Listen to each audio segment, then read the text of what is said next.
Hi, my name is Robert Royston. I'm a 5-time world champion of country dance, working with artists like Taylor Swift, Kerry Underwood, Brad Paisley. I really hope that you learn how to line dance and experience what it's like to move to America's music, and that's country music.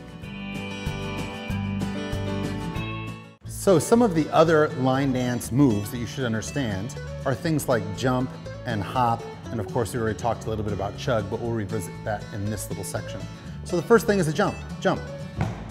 A jump really just implies leaving one leg and going to the other leg with a jumping or hopping action, right? So if I'm going to jump, jump. So it might be jump in the line dance, jump.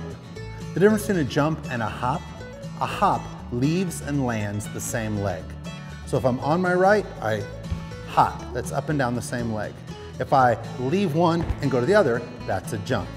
There's the difference, right? Now I could hop with both feet, right? That's a hop.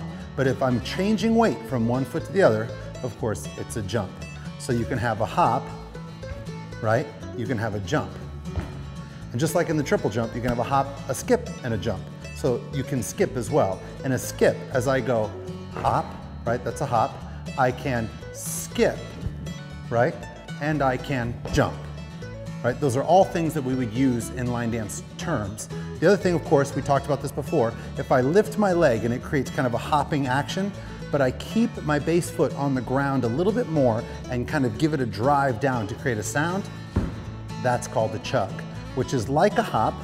I come up, but I don't come all the way off the ground, generally travels a little bit, and the intent is to make that kind of stomping sound at the end of it. So that's a chug, right? So gotta make sure we understand a jump.